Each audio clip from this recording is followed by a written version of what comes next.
Hello class 11th बच्चों, आज हम जो टॉपिक ले रहे हैं वो टेंजेंशियल एक्सेलरेशन का टॉपिक है। इससे पहले हमने कुछ ये टॉपिक्स पढ़े थे जो मुझे आज के लेक्चर में चाहिए। अगर आपको याद होगा, ये लीनियर वेलोसिटी है, ये एंगुलर वेलोसिटी है और ये रेडियस ऑफ द सर्कल है जिसमें आप पार्टिकल को चला रहे हो। तो आपको याद दिलाना चाहूंगा कि जब भी आप एक पार्टिकल को सर्कल में चलाते हो तो इस पार्टिकल के साथ बेसिकली दो टाइप्स ऑफ एक्सेलरेशन एसोसिएट होती है।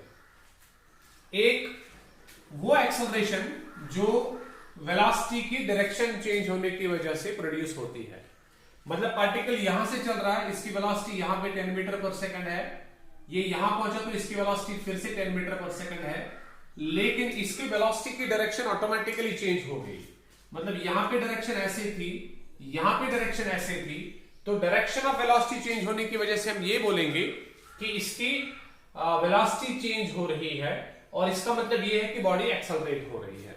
और ये मैंने पिछले लेक्चर में सिखाया दैट कि अगर बॉडी की एक्सेलरेशन प्रोड्यूस होती है by the change in the direction of velocity of the particle, particle की वेलोसिटी में डायरेक्शन में चेंज आ रही है, उसकी वजह से वेलोसिटी चेंज हो रही है, तो उस टाइप ऑफ एक्सेलरेशन को हम क्या नाम देते हैं? That is basically called centripetal acceleration.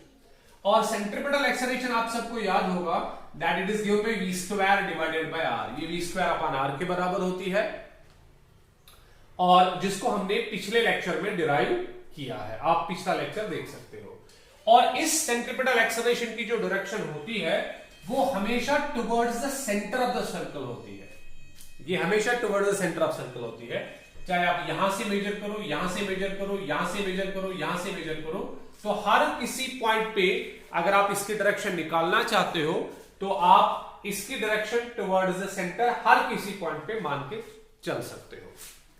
अब इसके बाद और एक सिचुएशन आती है जिसमें न सिर्फ वेलोसिटी की डायरेक्शन चेंज हो रही है बल्कि उसका मैग्नीट्यूड भी चेंज हो रहा है।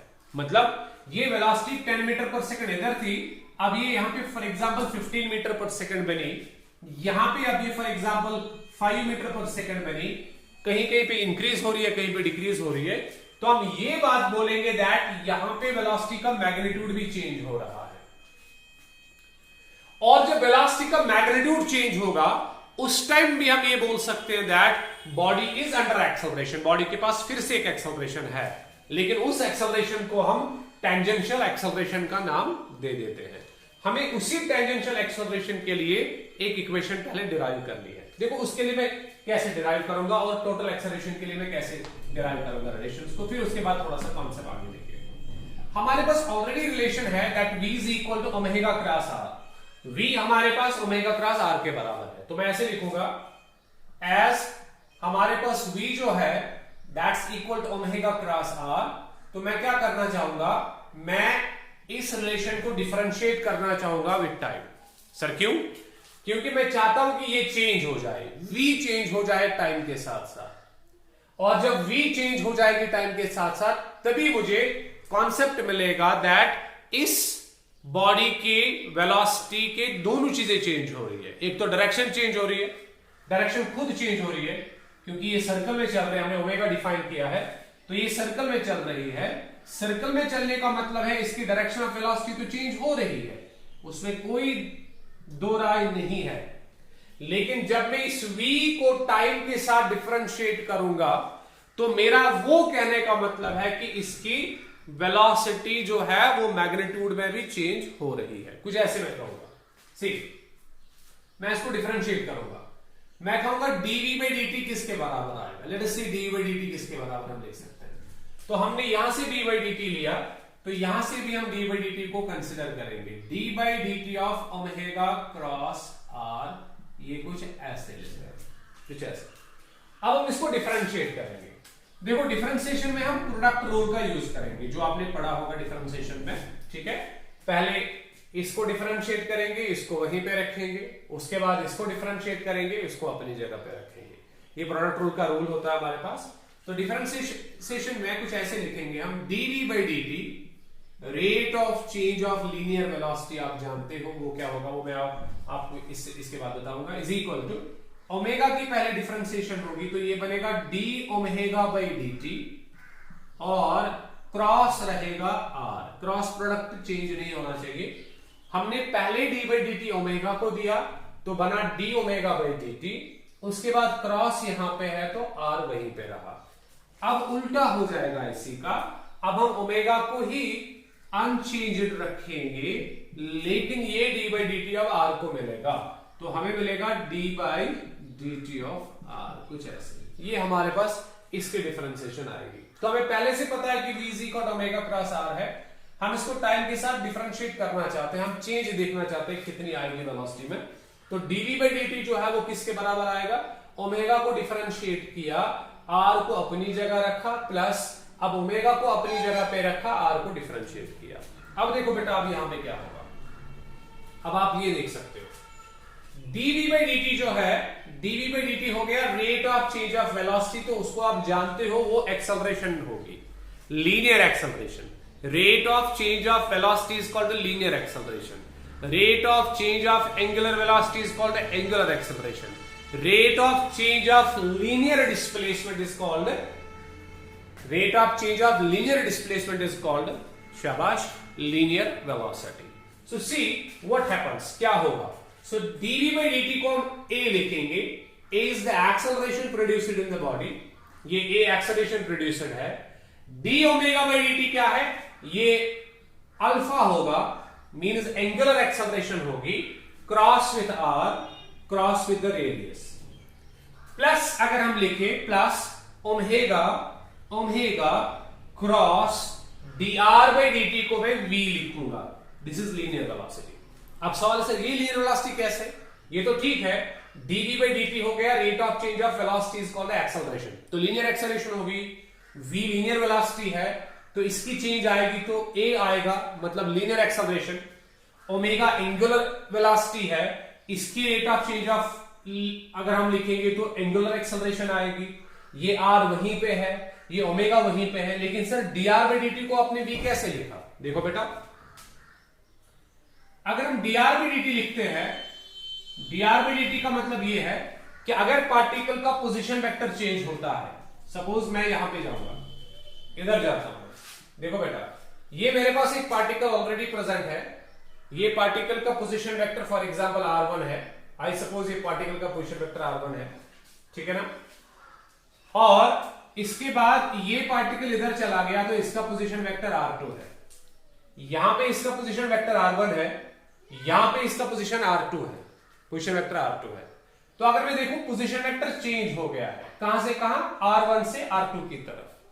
तो अगर टाइम के साथ साथ पोजीशन वेक्टर चेंज हो रहा है, अगर टाइम के साथ साथ पोजीशन वेक्टर चेंज हो रहा है तो ऑब्वियसली तब बॉडी को वेलोसिटी मिली होगी। आप देखो पहले बॉडी इधर थी, सपोज पहले बॉडी इधर थी, इसका पोजीशन वेक्टर r1 था, अब पोजीशन वेक्टर चेंज हुआ तो इधर पहुंचा, मैग्नीट्यूड चलो सेम रखेंगे, इसका भी यहां से लेके यहां तक डिस्टेंस r है, इसका भी यहां से लेके यहां तक डिस्टेंस r है, ठीक है ना, मैग्नीट्यूड तो इनका सेम है लेकिन इनकी डायरेक्शन चेंज हो गई है, तो r की डायरेक्शन चेंज होगी। r की डायरेक्शन कब चेंज होगी, जब बॉडी ने ट्रेवल किया होगा a पॉइंट से लेके b पॉइंट तक, मतलब ट्रेवल किया होगा का मतलब यह है कि बॉडी जो है, बॉडी को वेलोसिटी मिली होगी क्योंकि इसकी पोजीशन चेंज हो गई है।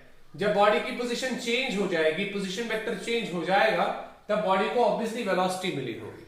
इसीलिए हमने लिखा अगर बॉडी की पोजीशन टाइम के साथ साथ चेंज हो रही है, बॉडी की पोजीशन टाइम के साथ साथ कितनी जल्दी चेंज हो रही है, बॉडी की पोजीशन टाइम के साथ साथ कितनी जल्दी चेंज हो रही है, वो डिफाइन करेगा कि बॉडी कितनी तेज चल रही है। देखो पहले बॉडी इधर थी, इसका पोजीशन वेक्टर r था, फिर कुछ टाइम के बाद ये इधर चली गई तो इसका पोजीशन वेक्टर r ही है लेकिन इसकी डायरेक्शन चेंज हो गई है, लेकिन बहुत टाइम के बाद, तो हम कहेंगे बॉडी बहुत स्लो चल रही है। लेकिन अगर बॉडी हमारे पास ऐसे है तो ये ऐसे ऐसे चल रही है, देखो इसका पोजीशन वेक्टर जल्दी जल्दी चेंज हो रहा है, इसका मतलब इसको उतनी ज्यादा वेलोसिटी मिली है। इसीलिए हमने डिस्कस किया दैट dr by dt का मतलब क्या है, dr by dt का मतलब है बॉडी का पोजीशन वेक्टर कितनी जल्दी चेंज हो रहा है टाइम के साथ साथ। तो जब बॉडी की position change change in position हम डिफाइन करते हैं टाइम के साथ साथ, वो ऑब्वियसली इसकी लीनियर वेलोसिटी को डिफाइन करेगी। मतलब इसका पोजीशन वेक्टर चेंज हुआ है यहां से लेके यहां तक, कितनी जल्दी वो चेंज हुआ है वो डिफाइन करेगा ये बॉडी कितनी तेज चल रही थी या इस बॉडी के पास कितनी वेलोसिटी थी। तो इसी तरह हमने यहां पे रिप्रेजेंट किया dv by dt जो है वो rate of change of velocity है, लेकिन लीनियर वेलोसिटी है तो लीनियर एक्सेलरेशन बनी है कि नहीं। इसी तरह से d ओमेगा by dt क्या है, ये rate of change of angular velocity है तो अल्फा बना, एंगुलर एक्सेलरेशन बना, क्रॉस r रेडियस है, ओमेगा अपनी जगह पे है, तो dr by dt क्या है, rate of change of position vector of the particle. Particle का पोजीशन वेक्टर में चेंज जब आएगा तो पार्टिकल को समझ सकते हैं दैट इसके पास वेलोसिटी है ऑब्वियसली। अब देखो ये बॉडी की टोटल एक्सेलरेशन है, ये बॉडी की टोटल एक्सेलरेशन है, तो टोटल एक्सेलरेशन जो बॉडी की है इसमें बेसिकली दो पार्ट्स आपको मिलेंगे। जब बॉडी हमारे पास होगी और सर्कुलर मोशन कर रही होगी तो इसके पास दो टाइप्स की एक्सेलरेशन प्रेजेंट रहेगी, एक ये टाइप होगा, ठीक है ना, दूसरा ये टाइप होगा। अब सवाल है सर ये कौन सा टाइप है और ये कौन सा टाइप है, ये कहां से पता चलेगा, ये हमें डायरेक्शन से पता चलेगा। तो अभी तक हमने क्या देखा, अगर आप इसको डिफरेंशिएट करोगे टाइम के साथ साथ तो आपको मिलेगा कि acceleration of the particle in a circle, जब पार्टिकल एक सर्कल करेगा, जब पार्टिकल के पास सर्कुलर मोशन होगी तो आपके पास दो टाइप की एक्सेलरेशन प्रेजेंट होगी, एक ये वाली एक्सेलरेशन प्रेजेंट होगी, दूसरी ये वाली एक्सेलरेशन प्रेजेंट होगी। अब सवाल है सर ये कौन सी एक्सेलरेशन है और ये कौन सी एक्सेलरेशन है, क्योंकि हम पहले से जानते हैं जब भी पार्टिकल सर्कल करता है तो उसके पास एक तो सेंट्रिपेटल एक्सेलरेशन होती है और दूसरी टेंजेंशियल एक्सेलरेशन होती है, ठीक है ना। अब सवाल ये है कि इसमें से सेंट्रिपेटल कौन है और टेंजेंशियल कौन है, वो हमें डायरेक्शन से पता चलेगा। हम देखेंगे इन दो एक्सेलरेशन पार्ट्स में से अल्फा क्रॉस आर और ओमेगा क्रॉस बी में से कौन से एक्सेलरेशन पार्ट की डायरेक्शन टुवर्ड्स द सेंटर होगी। जिस एक्सेलरेशन पार्ट की डायरेक्शन टुवर्ड्स द सेंटर होगी वो ऑब्वियसली सेंट्रिपेटल एक्सेलरेशन को रिप्रेजेंट करने वाला है, व्हाइल एज जो दूसरा वाला कंपोनेंट है वो टेंजेंशियल एक्सेलरेशन को रिप्रेजेंट करने वाला है। और टेंजेंशियल एक्सेलरेशन की डायरेक्शन कहां से होती है, वो basically tangent to the circle होती है, जो मैं अभी सिखाऊंगा। लेट अस सी, हम पहले सर्कल एक बनाते हैं, ये मेरे पास एक सर्कल है, ये मेरे पास एक सर्कल है, ठीक है ना, इसकी रेडियस r है, तो ये रेडियस वेक्टर की डायरेक्शन होगी। रेडियस वेक्टर की डायरेक्शन हम हमेशा कहां से कहां लेते हैं, सेंटर से सरफेस की तरफ। तो ये सेंटर है, ये सरफेस है, तो सेंटर से सरफेस की तरफ हम रेडियस वेक्टर की डायरेक्शन को रिप्रेजेंट करते हैं, ठीक है ना। अल्फा और ओमेगा की डायरेक्शन आप लोगों को पता होगा, अल्फा की डायरेक्शन कहां से होती है, अल्फा और ओमेगा दोनों एक्सियल वेक्टर्स है, इनकी डायरेक्शन कैसे होगी, अगर आप एंटी क्लॉकवाइज डायरेक्शन में चलते हो तो इनकी डायरेक्शन आउटवर्ड्स होगी। ये देखो outwards, right hand thumb rule, outwards, fingers को इधर से कर्ल करो, थंब जिधर जाएगा वो आपको एक्सियल वेक्टर की डायरेक्शन देता है। तो अल्फा और ओमेगा दोनों एक्सियल वेक्टर्स है, इनकी डायरेक्शन एंटी क्लॉकवाइज में आउटवर्ड होती है, क्लॉकवाइज में इनवर्ड्स होती है। और v जो है ये लीनियर है, आप इसको जानते हैं, ये लीनियर है, लीनियर वेलोसिटी, और लीनियर वेलोसिटी की डायरेक्शन आपको पता है, लीनियर वेलोसिटी की डायरेक्शन यहां से होती है, ये हमारे पास लीनियर वेलोसिटी की डायरेक्शन होगी ये। तो हम अल्फा क्रॉस r देखेंगे कहां से लाए होगा, अगर अल्फा क्रॉस r की डायरेक्शन टुवर्ड्स द सेंटर होगी तब ये पार्ट सेंट्रिपेटल एक्सेलरेशन को रिप्रेजेंट करने वाला है। लेकिन अगर अल्फा क्रॉस r की डायरेक्शन कहां से होगी, टेंजेंट टू द सर्कल होगी, तब ये टेंजेंशियल एक्सेलरेशन को रिप्रेजेंट करने वाला है। सिमिलरली अगर ओमेगा क्रॉस v की डायरेक्शन टुवर्ड्स द सेंटर होती है तब यही ओमेगा क्रॉस r रिप्रेजेंट करेगा सेंट्रिपेटल एक्सेलरेशन को, अदरवाइज ये टेंजेंशियल एक्सेलरेशन है। हम किसी एक को ले लेते हैं, अल्फा क्रॉस r को ले लेते हैं। आपको राइट हैंड थंब रूल याद होगा जो वेक्टर्स में हमने पढ़ा, इससे पहले के लेक्चर्स में भी डिफाइन किया मैंने।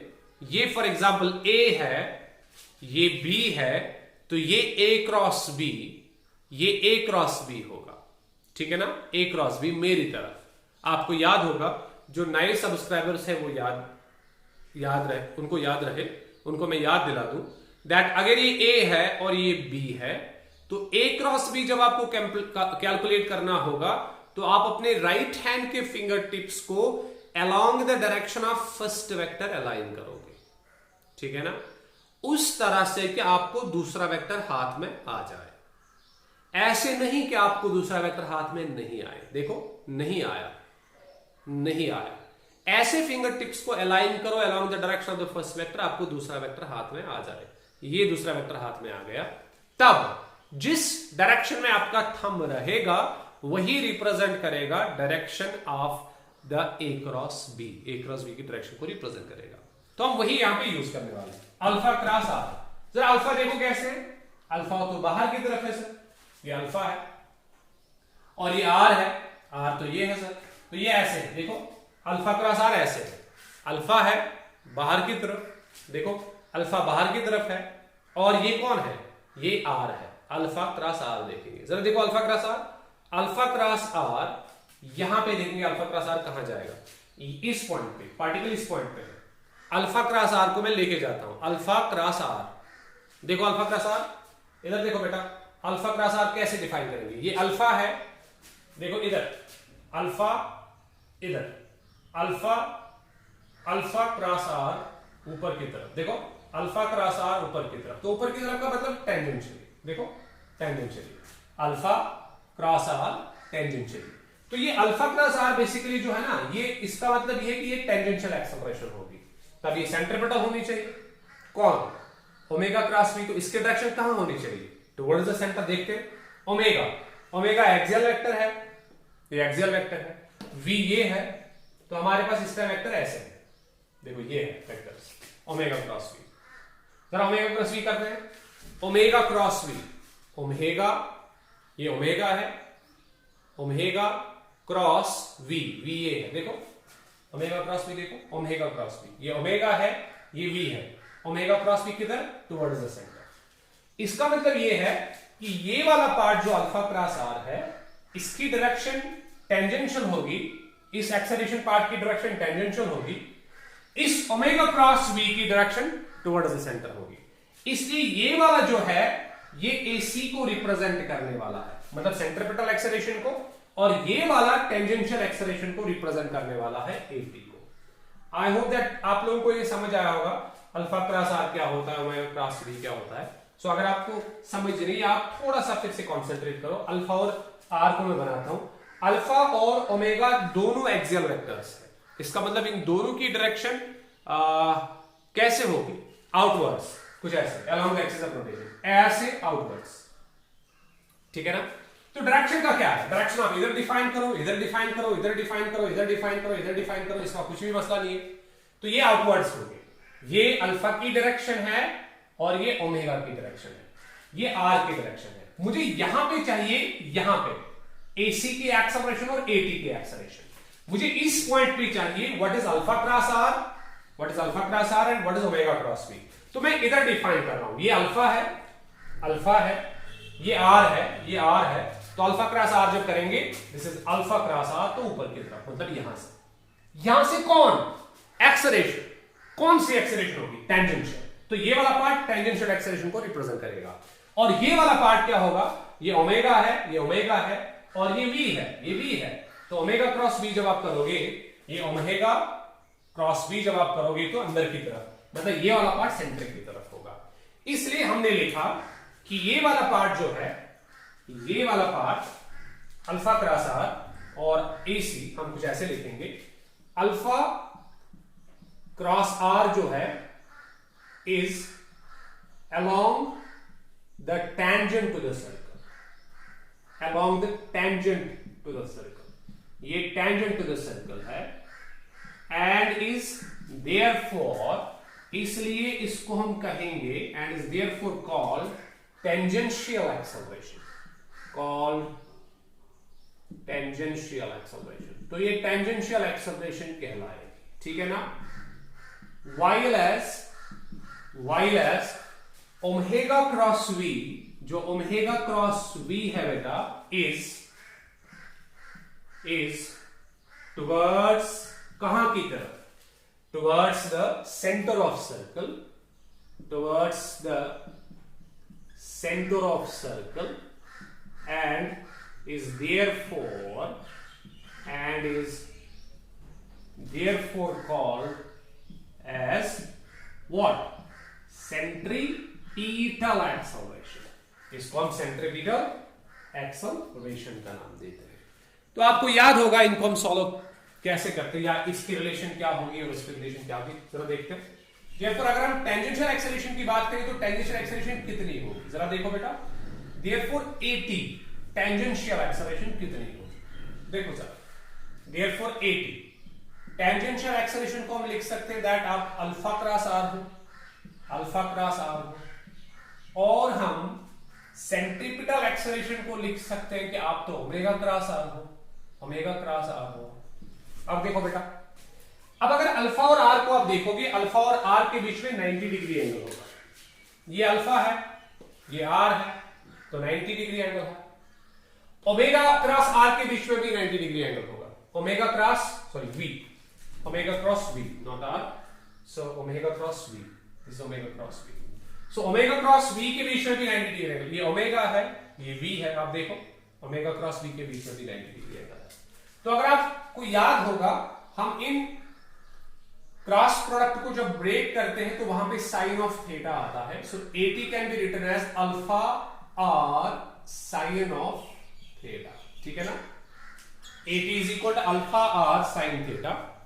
यहां पे AC is equal to omega we sine of theta. मगर थीटा आप लोग जानते हो, थीटा किस किस के बीच में एंगल होगा, यहां पे अल्फा और आर के बीच में, यहां पे ओमेगा और वी के बीच में, और हमने देखा कि वो 90 डिग्रीज है। Therefore, AT जो है, AT कितना होगा, अल्फा आर साइन ऑफ 90 इधर, और AC is equal to omega we sine of 90 इधर। साइन 90 1 के बराबर होता है, implies AT is equal to alpha times R, और AC जो है, AC is equal to omega times V. देखो इसकी रिलेशन आपने पहले ही निकाली है, इससे पहले के लेक्चर में आप देख सकते हो। आपको याद होगा V is equal to R omega, हमारे पास रिलेशन होती है। V जो है वो आर ओमेगा के बराबर होती है।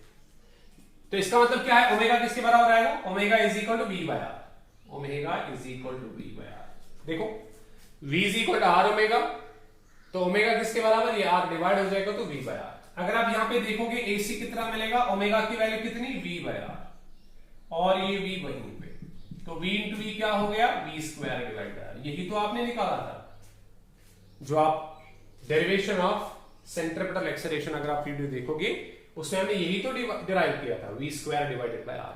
तो ये हम जानते हैं that AC is equal to omega, AC is equal to V square by R, जो है वही तो हमारे पास बेसिकली सेंट्रीपिटल एक्सेलरेशन है। तो आज हमने बेसिकली प्रूव किया दैट हमारे पास जो total acceleration of the body होती है, या total acceleration of the particle moving in a circle, उसके पास दो कंपोनेंट्स होते हैं, दो एक्सेलरेशंस होती है। एक होती है ये वाली टेंजेंशियल एक्सेलरेशन, और दूसरी होती है AC सेंट्रीपिटल एक्सेलरेशन।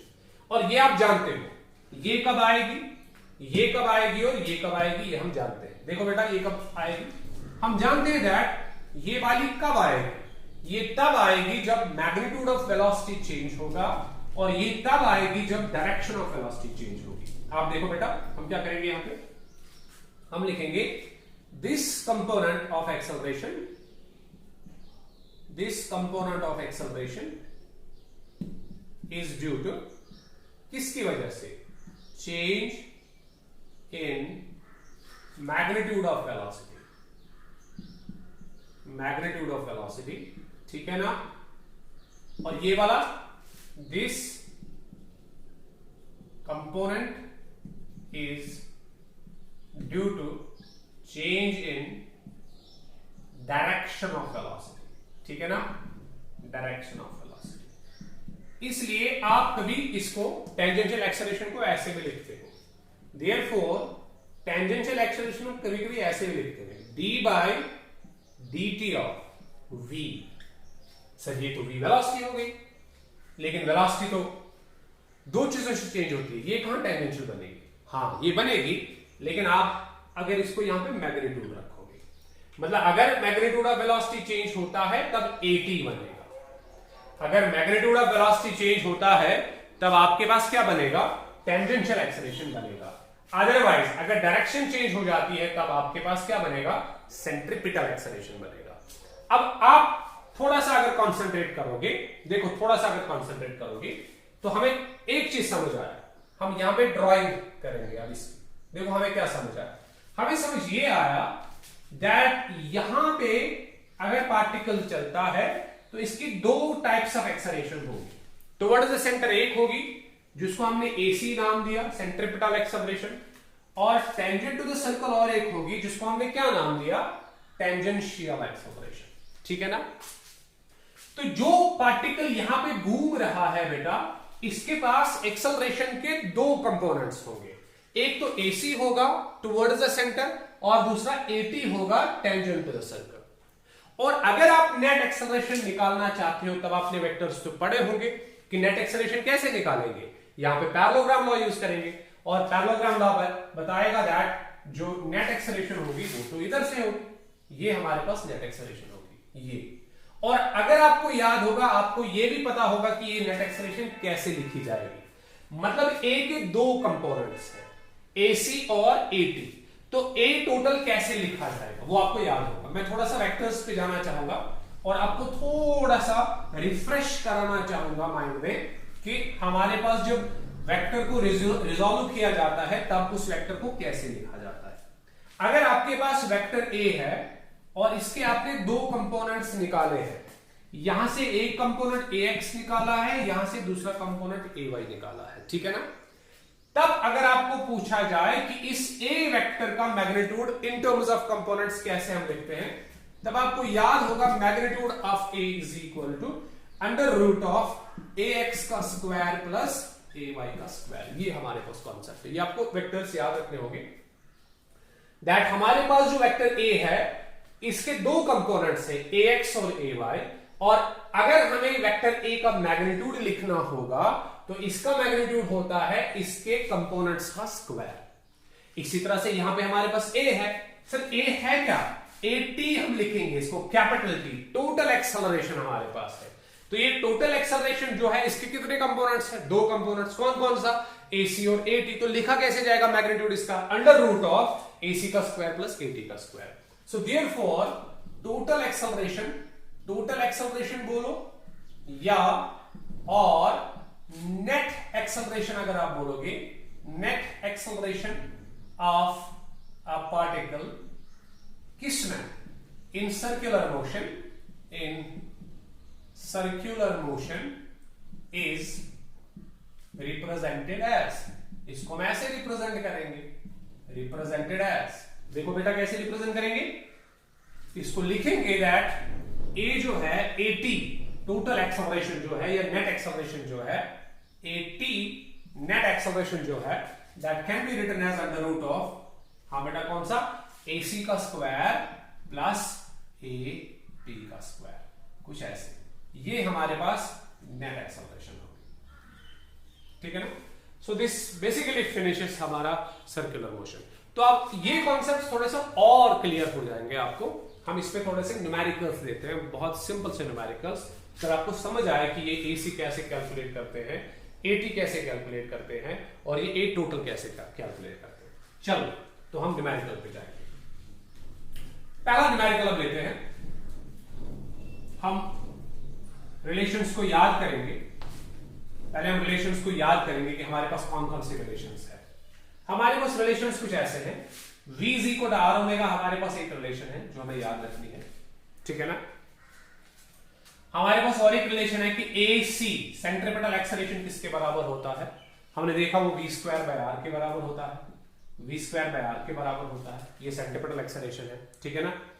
या ये r ओमेगा स्क्वायर के बराबर होता है, v जो है r ओमेगा से रिप्लेस करो तो क्या बनेगा, r स्क्वायर ओमेगा स्क्वायर, एक r नीचे वाले r से कट होगा तो r ओमेगा स्क्वायर बचेगा, ठीक है ना। v को रिप्लेस करेंगे r ओमेगा से, ऊपर इसके स्क्वायर रखेंगे, डिवाइड बाय r होगा तो r को स्क्वायर, ओमेगा को square, divide bye r, r और कैंसिल तो r ओमेगा, ठीक है, r ओमेगा स्क्वायर। तो AC ये है, और AT जो हमारे पास है टेंजेंशियल एक्सेलरेशन, वो हम अल्फा टाइम्स आर लिखते हैं, या ऐसे लिखते हैं, या हम इसको लिखते हैं it is D by D T of mod of V, magnitude of V. और टोटल एक्सेलरेशन जो हम लिखते हैं, टोटल एक्सेलरेशन होती है under root of A C square plus A T का स्क्वायर। तो इन फॉर्मूलाज पे हमारे न्यूमेरिकल्स बेसिक होंगे, ठीक है। तो पहला न्यूमेरिकल हम लेते हैं।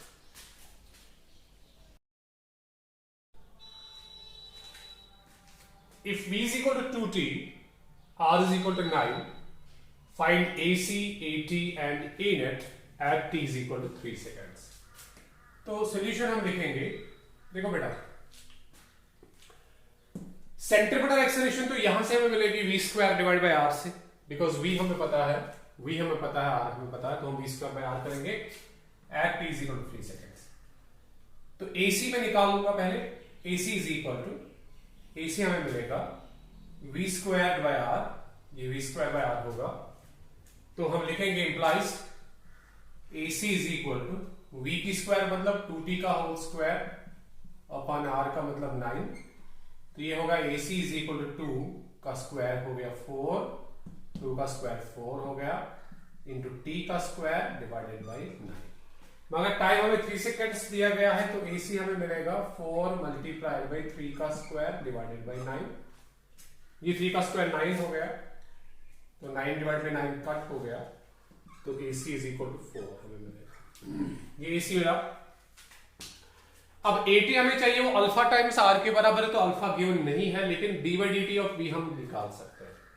तो AT अगर हम निकालें तो AT होगा differentiation of magnitude of v, v2t के बराबर है, v is equal to 2t, तो हम इधर 2 टाइम्स t लिखेंगे, ठीक है ना। तो ये 2 डिफरेंशिएशन से बाहर आएगा, so AT is equal to 2 differentiation से बाहर आ गया, d by dt of t आएगा, ये और ये कैंसिल हो गए, तो AT इज इक्वल टू 2 के बराबर आएगा, ठीक है ना। तो हमें AT भी मिला, हमें AC इज इक्वल टू 4 भी मिला, तो AC मिला, AT मिला, तो A नेट मिलेगा या A टोटल मिलेगा। सो A net therefore can be written as under root of AC का स्क्वायर कितना हो गया बेटा, 4 का स्क्वायर प्लस AT का स्क्वायर कितना हो गया, 2 का स्क्वायर, ये हो गया 16 प्लस 4 हो गया रूट 20 आंसर होगा इसका, ठीक है ना। ये A नेट का वैल्यू है।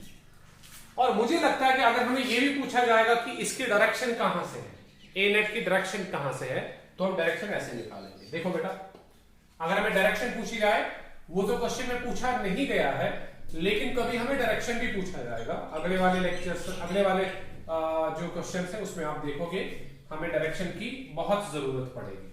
अभी देखो हम डायरेक्शन कैसे निकालेंगे, तो हम स्ट्रक्चर बनाएंगे वही। तो बॉडी के पास सर्कुलर मोशन है, इसके पास ये AC है, जिसकी वैल्यू हमें AC की वैल्यू कितनी मिली थी, AC की वैल्यू 4 मिली थी हमें, ठीक है ना।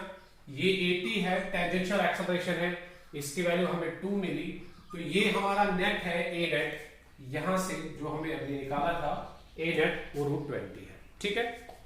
हम क्या करेंगे, हम बताएंगे ये तो एंगल है, यही तो एंगल है, इसको हम अल्फा नाम देंगे या थीटा नाम देंगे, तो ये तो एंगल है थीटा, तो ये हमें डायरेक्शन देगा कि कितनी डिग्री एंगल A नेट बना रहा है, किस कंपोनेंट के साथ, शाबाश, किस कंपोनेंट के साथ, इस टेंजेंशियल कंपोनेंट के साथ। या हम इसको भी डिफाइन कर सकते हैं, आपकी मर्जी है, आप डायरेक्शन जो है किस कंपोनेंट के रेस्पेक्ट में डिफाइन करना चाहते हो। फॉर एग्जांपल हमें मिलेगा ये 60 डिग्रीज, तो हम कहेंगे A net is at 60 degrees with the tangential component, ठीक है ना। तब ये 30 डिग्री रहेगा, या हम कहेंगे A net is 30 degrees with the this component, centripetal component, ठीक है ना। तो इसलिए आपकी मर्जी, आप थीटा यहां पे निकालना चाहोगे या यहां पे निकालना चाहोगे। We suppose थीटा जो है it is the angle subtended by A net with which component, AT के साथ ही एंगल बन रहा है और इसकी वैल्यू 2 है। हमें tan निकालना होगा, tan से हम डायरेक्शन देते हैं, तो tan थीटा जो है वो किसके बराबर आएगा, परपेंडिकुलर बाय बेस। अब ये थीटा है तो ये परपेंडिकुलर होगा, है कि नहीं, ये थीटा है तो ये परपेंडिकुलर होगा, ये AC4 है तो ये भी AC ही होगा। अगर आप प्रॉपरली इसको देखोगे, देखो असल में ये कैसे है, असल में ये ऐसे है, असल में ये इस तरह से, ये हमारा AC होगा ये हमारा AT होगा और ये हमारा पैरेललोग्राम लॉ होगा और ये हमारा बेसिकली कौन होगा, A नेट होगा। ठीक है, तो ये AC मुझे दिया गया है 4, ये AT में जानता हूं ये 2 है और ये A नेट भी मैं जानता हूं ये √20 है। मुझे ये निकालना है इसका tan थीटा, जो मुझे डायरेक्शन देगा, मुझे थीटा की वैल्यू निकालनी है। देयरफॉर अगर मैं tan की थीटा वैल्यू निकालूं तो वो होगा परपेंडिकुलर बाय बेस। थीटा का अपोजिट साइड परपेंडिकुलर बन जाएगा और जिसपे ये 90 बना रहा है वो बेस बन जाएगी। तो ये यहां पे 90 बना रहा है तो ये वाला बेस एक्ट करेगा, ये वाला परपेंडिकुलर एक्ट करेगा। ठीक है ना, ये परपेंडिकुलर एक्ट करेगा, ये बेस एक्ट करेगा। अब सवाल है सर ये कितना है, ये तो AC ही होगा, मतलब ये तो 4 है सर, ये तो 4 है। ठीक है, और ये 2 है तो 4/2, 4/2 हो गया 2। तो tan theta is equal to 2 means theta is equal to tan को उधर लेके जाएंगे तो tan इनवर्स का 2 आ जाएगा। ये हमारा थीटा है, कुछ ऐसे। इसी तरह से हम नेक्स्ट क्वेश्चन लेते हैं। If omega is equal to 2t, r is equal to 2, find AC, AT, A net at t is equal to 3 seconds. हम सोल्यूशन लेंगे, हमें AC चाहिए।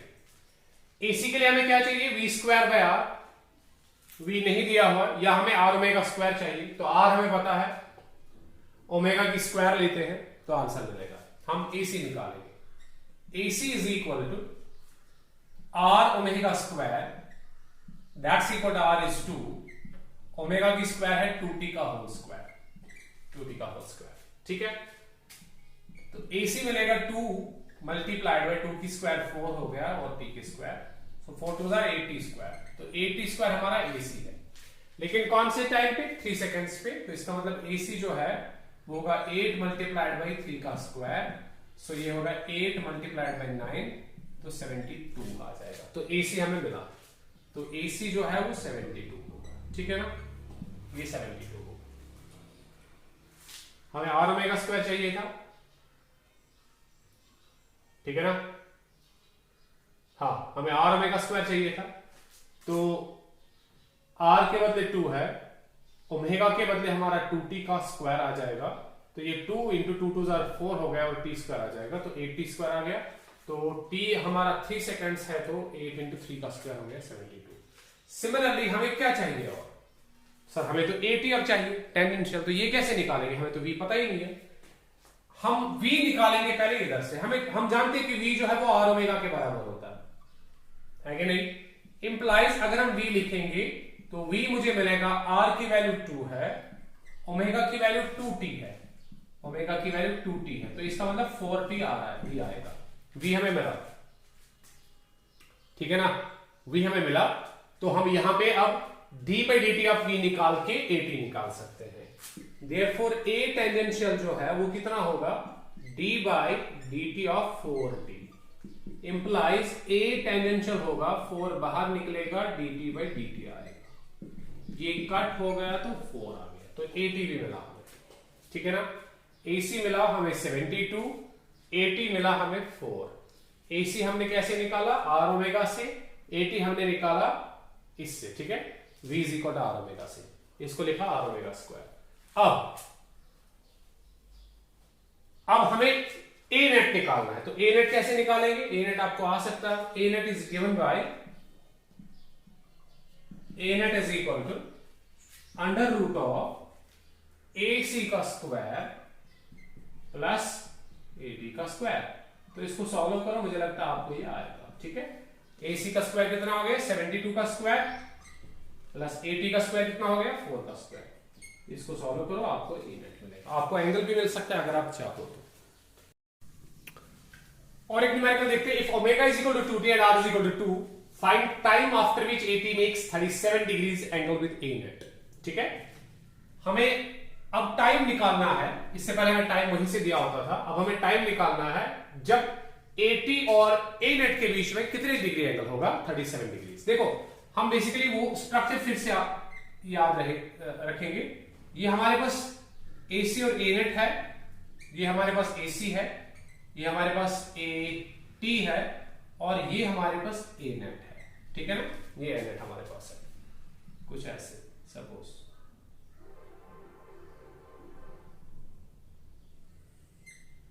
ये ए नेट हमारे पास, ठीक है ना। और हमें ये एंगल निकालना है, हमें बोलते हैं कि ये 37 डिग्री पहले से दिया हुआ है। आप बताओ टाइम कितना होगा जब ये एटी ए नेट के साथ कितने डिग्री एंगल बनाएगा, 30 डिग्री एंगल, 37 डिग्री एंगल, ठीक है ना। टाइम निकालना है, तो अगर हम टाइम निकाल सकते हैं, लेकिन हमें दो चीजें पहले पता होनी चाहिए। हमें दो चीजें पता होनी चाहिए कि ये 80 कितना है, 80 की वैल्यू कितनी है, ठीक है ना। 80 की वैल्यू कितनी है, AC की वैल्यू कितनी है। हम पहले 80 निकालेंगे, AC निकालेंगे, तो उसके बाद हमें टाइम मिलेगा। देखो हम 80 और AC निकालेंगे, सोल्यूशन हम लिखेंगे। If omega is equal to 2t, r is equal to find the time after which 80 makes 37 degrees angle with the A है। तो ये हमारे पास AC है, ये 80 है, ये 37 डिग्री एंगल बना रहा है A नेट 80 के साथ। हमें बेसिकली टाइम निकालना है, किस टाइम पे ये सिचुएशन होल्ड करेगी। हम क्या करेंगे, हम पहले 80 निकालेंगे और AC निकालेंगे। AC हम निकालना चाहेंगे, AC किसके बराबर है बेटा, AC जो है, AC is equal to R omega square, so R into omega का स्क्वायर, ये कुछ ऐसे। इट फर्दर इंप्लाइज AC हम निकालेंगे, AC is equal to R2 omega square हो गया 2t का होल स्क्वायर, 2t का होल स्क्वायर, कुछ ऐसे। ये 4t स्क्वायर बनेगा, तो AC हमें मिला 4t का स्क्वायर, तो ये AC हमें मिला। अब हम 80 निकालेंगे, तो इसके लिए पहले V निकालना होगा। नाउ V हम लोग जानते हैं कि ये R ओमेगा के बराबर होता है, जैसे हमने इससे पहले के क्वेश्चन में किया। इंप्लाइज हम V यहां से निकालेंगे, R2 है, ओमेगा 2t है, तो इसका मतलब ये 4t मिलेगा, तो V is equal to 4t मिला, ठीक है ना। V is equal to 4t, तो dV बाई dt हमें 80 देगा। देयरफॉर 80 अगर हम निकालेंगे तो वो d by dt of V देगा, ठीक है ना। तो वो क्या मिलेगा, इंप्लाइज वो मिलेगा 80 is equal to d by dt of 4t, जैसे इससे पहले के क्वेश्चन में हमने निकाला। इंप्लाइज 80 जो है वो मिलेगा 4 आउट होगा, dt बाई dt होगा, तो ये 80 जो है वो 1 के बराबर, 4 के बराबर मिलेगा, 80 इज इक्वल टू 4। तो 80 हमें 4 मिला, AC हमें मिला कितना, 4t स्क्वायर, AC हमें 4t स्क्वायर मिला, ठीक है ना। तो 80 हमें 4 है, AC हमें 4t स्क्वायर है, तो अगर ये AC है तो ये भी AC होगा, मतलब ये भी 4t स्क्वायर के बराबर ही होगा। अब हमें क्या निकालना है, हमें टाइम निकालना है जब ये 37 डिग्री एंगल बनाएगा। हम यहां पे tan थीटा निकालेंगे, हम यहां पे इस ट्रायंगल में tan थीटा की वैल्यू निकालेंगे। देखो बेटा हम क्या करेंगे, now tan 37 degree, tan of 37 degree हम निकालेंगे, 37, क्योंकि एंगल वहीं से 37 दिया हुआ है। वो होगा परपेंडिकुलर में बेस, परपेंडिकुलर 40 स्क्वायर है, बेस 4 है, तो 40 स्क्वायर बाई 4, ये देखो 40 स्क्वायर बाई 4 है कि नहीं। ये 40 स्क्वायर है, ये बेस 4 है, तो परपेंडिकुलर बाई बेस हो जाएगा। 37 एंगल है, इसका अपोजिट साइड परपेंडिकुलर हो जाएगा, ये बेस हो जाएगा, तो 40 स्क्वायर बाई 4, ये और ये कैंसिल हो गया, तो tan 37 डिग्री जो है वो t स्क्वायर के बराबर आया। तो हमें t निकालना है। अब देखो ये 37 और 53 जब भी आपको दिया जाता है तो आपको ट्रायंगल याद होना चाहिए। 37 का ट्रायंगल, 37 के ट्रायंगल में कुछ ऐसे लिखा जाता है, जिसको नहीं पता वो पूरा देखे। ये एंगल 37 है, तो ये 3 होगा, ये 4 होता है, ये 5 होता है। 3, 4, 5 ट्रायंगल में अगर ये 37 है तो ये वाला एंगल 53 डिग्री होगा, क्योंकि ये 90 है, टोटल सम 180 होगा, तो ये 37 है, तो ये 53 होना चाहिए। 37 और 53 हो गए 90, 90 प्लस 90 हो गए 180 डिग्री। ये बहुत फेमस ट्रायंगल है और ये बहुत फेमस एंगल्स है 37 और 53। मोस्ट ऑफ द न्यूमेरिकल्स में यही एंगल दिए जाते हैं 37 और 53, क्योंकि हमें ये ट्रायंगल याद होता है। 3, 4, 5 ट्रायंगल, 3, 4, 5 ट्रायंगल में अगर ये साइड 3 है, ये 4 है, ये 5 है, तब यहाँ पे 37 डिग्री एंगल बनेगा, यहाँ पे 53 एंगल बनेगा और यहाँ पे 90 ऑलरेडी होता है, ठीक है ना। तो हमें sin 37, cos 37, tan 37 आराम से मिलेगा। हमें sin 53, cos 53 एंड tan 53 आराम से मिलेगा। देखो कैसे। अब 37 डिग्री एंगल आपने लिया तो ये परपेंडिकुलर होगा और ये बेस होगी और ये हाइपोटेन्यूज होगा। 37 लिया आपने एंगल कंसीडर किया तो ये परपेंडिकुलर है, ये बेस है, ये हाइपोटेन्यूज है। तो अब साइन निकालो, साइन 37 परपेंडिकुलर बाय हाइपोटेन्यूज 3/5। अच्छा cos 37 बेस बाय हाइपोटेन्यूज 4/5। अच्छा tan 37 परपेंडिकुलर बाय बेस 3/4 है कि नहीं। और अगर आपने इस एंगल को कंसीडर किया है 3, 4, 5, आपने इस वाले एंगल को कंसीडर किया, ये तो पता है आपको ये 53 होगा क्योंकि ये 37 बनता है इधर, तो ये 53 होना चाहिए और ये 90 होगा, ठीक है ना। अगर आपने इस एंगल को कंसीडर किया तब ये परपेंडिकुलर होगा, इसका अपोजिट साइड, ये उस टाइम बेस होगी और ये हाइपोटेन्यूज होगा। आपको साइन मिलेगा, कॉस मिलेगा, टैन मिलेगा। देखो ये 53 है तो ये परपेंडिकुलर होगा, ये बेस होगी, ये हाइपोटेन्यूज होगा, ठीक है ना। साइन 53 अगर आप निकालोगे तो perpendicular by hypotenuse 4/5, perpendicular hypotenuse. Tan निकालोगे perpendicular by base, perpendicular by base 4/3। तो इसी तरह से हम यहां पे निकालेंगे। देखो बेटा tan 37 की वैल्यू क्या होगी, परपेंडिकुलर ये होगा, बेस ये होगा तो 3/4 होगा, परपेंडिकुलर बाय बेस 3/4 होगा। देयरफॉर ये तो 3/4 है is equal to t square आएगा। हमें t निकालना है तो t कितना आएगा, implies t is equal to √3/4। आप ऐसे लिखो या लिखो t इज इक्वल टू √3/2 ऐसे, क्योंकि इसको रूट दोगे तो इसका 2 का स्क्वायर बनेगा, स्क्वायर और रूट कैंसिल हो जाएगा तो √3/2 बनेगा, ठीक है ना। तो ये हमारा सर्कुलर मोशन का कॉन्सेप्ट खत्म हो गया। तो एक और लेक्चर में अपलोड करने वाला हूं इस पे, जिसमें और थोड़े से न्यूमेरिकल्स हम करेंगे, ठीक। उसमें मैं थोड़ा सा कॉन्सेप्ट दूंगा टाइम पीरियड और फ्रीक्वेंसी का, उसके बाद हम लॉज पे जाएंगे, है NLM उसके बाद पढ़ेंगे। Thank you.